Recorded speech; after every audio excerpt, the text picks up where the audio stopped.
안녕하십니까? 경남 소식입니다. 창원시가 해양관광도시를 만든다며 해상 유람선을 추진해 수억 원을 들여 터미널을 짓기도 했는데요. 하지만 당초 유람선 사업자가 적자에 허덕이다 포기한 뒤 후속 사업자를 구하는 것도 어려움에 빠졌습니다. 오대성 기자의 보도입니다. 마산만 바닷길로 도섬과 마창대교를 둘러보는 연안 유람선. 지난 2013년 8억 원을 들여 터미널을 지었고 이듬해 유람선 운항이 시작됐지만 3년 동안 적자에 시달리다 지난 2월 문을 닫았습니다. 기존 유람선 사업자가 폐업한 뒤 이곳 터미널은 화장실 용도로만 사용되고 있습니다. 이후 창원시는 새 사업자 모집 자격을 유람선 300톤급 이상에서 200톤으로 낮추기까지 했습니다. 하지만 지난 4월 공모에서 응모업체가 없어 재공모를 했지만 최근 이마저도 무산됐습니다. 유람선 사업자들이 사업성이 없다고 판단했기 때문입니다. 마산항은 유람선 대로 시설을 만들어놨는데 운항 구간이 관광거리가 없잖아요. 유람선으로서의 어떤 항로는 썩 경쟁력이 없는 항로예요. 거기에 시장 조사를 제가 좀 해봤습니다. 첫째는 볼거리입니다. 거기 와서 얼마만큼 놀고 먹고 재밌게 놀다가 갈 수 있느냐. 반면 창원시는 미래 사업성이 충분하다고 봅니다. 부산 해양관광단지와 로브랜드를 연결을 완공 시점에서는 우리 크루즈 사업이 해양관광 활성화에 크게 기여할 것으로. 창원시는 2차례 무산해도 별다른 보완 없이 조만간 3번째 사업자 모집 공고를 내기로 했습니다. KBS 뉴스 오대성입니다. 영호남 소식입니다. 1980년 5.18 당시 실화를 바탕으로 했다는 영화 택시 운전사의 주인공인 택시기사 김사복 씨의 존재가 드러나고 있습니다. 김사복 씨는 이미 고인이 됐지만 대신 김 씨의 아들이 37년 전 아버지가 생전에 잊지 않았던 광주를 찾았습니다. 문현구 기자가 취재했습니다. 오빠가 손님을 두고 왔어. 80년 5.18 실상을 전한 독일인 기자 위르겐 힌츠페터를 태우고 서울에서 광주까지 달린 택시 운전사 김사복 씨. 최근 김 씨의 아들이 김 씨와 힌츠페터가 함께 찍힌 옛 사진 자료를 공개했고 영화 제작사 측은 힌츠페터 미망인으로부터 사진 속 인물이 남편이라는 확인을 받아냈습니다. 영화 속 김사복의 존재가 드러난 겁니다. 그는 그로부터 4년 뒤인 1984년 고인이 됐고 그의 아들이 37년 전 아버지의 발자취가 듬뿍 남아있는 광주를 찾았습니다. 생전에 아버지가 다시 만나고 싶어한 힌츠페터 기자의 추모전을 보기 위해서입니다. 그때 그 사진이에요. 너무 참 마음이 많이 아프죠. 아버지가 택시로 누비고 다니던 현장 사진을 물끄러미 바라보고 또 아버지의 활약상에 연신 고개를 끄덕입니다. 지켜본 마음도 남다릅니다. 37년 만에 힌츠페터와 또 김사복 씨 아들이 조를 했습니다. 아버지의 숨은 노력이 세상의 빛을 보면서 아들의 남은 바람은 힌츠페터의 추모비가 세워진 광주에 아버지 김사복의 유해를 안장하는 겁니다. 광주시는 이를 적극적으로 검토하고 있습니다. KBS 뉴스 문현구입니다.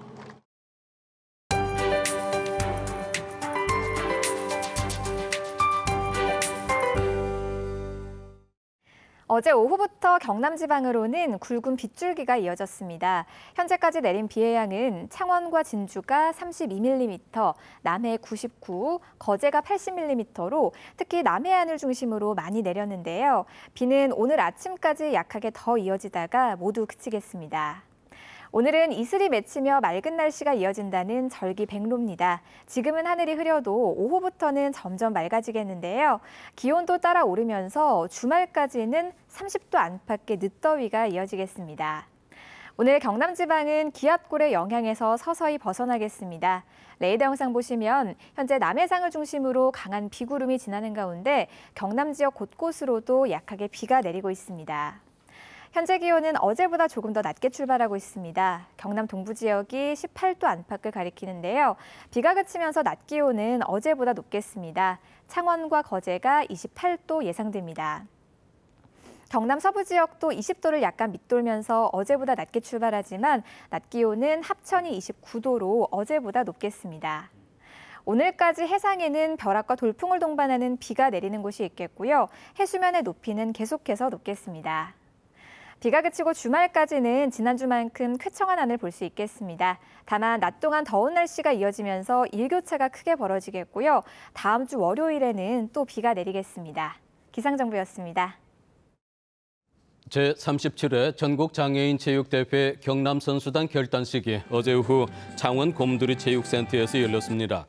오는 15일부터 닷새 동안 충북 충주에서 열리는 이번 체전에 경남은 31개 종목에 300여 명의 선수가 참가해 금메달 30개 이상을 목표로 하고 있습니다. 이번 대회에서 경남 선수단은 전통적인 강세 종목인 휠체어 럭비와 유도 등에서 선전을 기대하고 있습니다. 김해공항의 제2관문공항 역할을 두고 부산과 대구의 갈등이 재현되고 있습니다. 대구시는 지난 5일 김해공항 확장만으로 제2관문공항 역할을 수행할 수 없다며 김해와 대구공항을 각각 거점공항으로 만들어야 한다고 주장했습니다. 이에 대해 부산 지역 신공항 추진 범시민운동본부는 대구시가 영남권을 다시 분열과 갈등으로 몰아갈까 우려된다고 밝혔습니다. 사천의 항공정비, MRO 사업을 유치하기 위해 경상남도가 도의회, 사천시, 시민단체 등과 함께 카이와 금융전문가 등 10여 명으로 전담 추진팀을 구성해 공동 대응하기로 했습니다. MRO 사천유치 전담팀은 우선 카이 대표이사를 빨리 임명해 정부와 MRO 사업자 선정 협의를 시작하도록 할 예정입니다.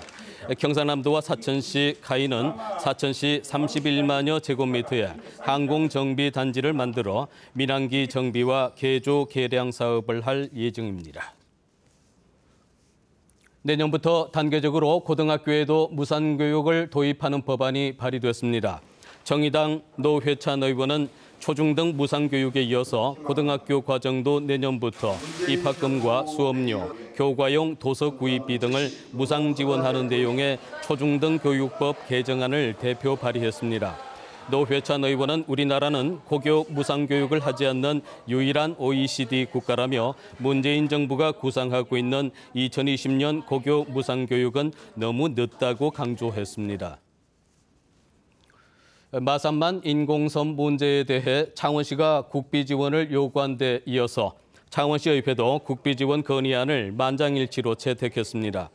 창원시의회는 이 건의안에서 국책사업인 마산항 개발을 위해 준설토 투기장으로 매립된 마산만 인공섬에 국비를 지원하는 것은 국가의 당연한 책무라고 주장했습니다. 또 호주 시드니와 일본 요코하마 등과 같은 성공적인 항만 재개발 사업을 위해 국가 지원이 절실하다며 건의문을 청와대와 해양수산부 장관 등에게 전달할 계획입니다. 사천공항에서 제주로 가는 항공편이 화요일에 임시 증편됩니다. 한국공항공사 사천지사는 오는 19일과 26일, 다음 달 17일과 24일 등 모두 4차례에 걸쳐 사천과 제주를 왕복하는 대한항공 여객기가 운항한다고 밝혔습니다. 이번 임시 증편은 진주혁신도시와 항공국가산업단지 등에 따라 항공 수요가 계속 늘어난 데 따른 것입니다.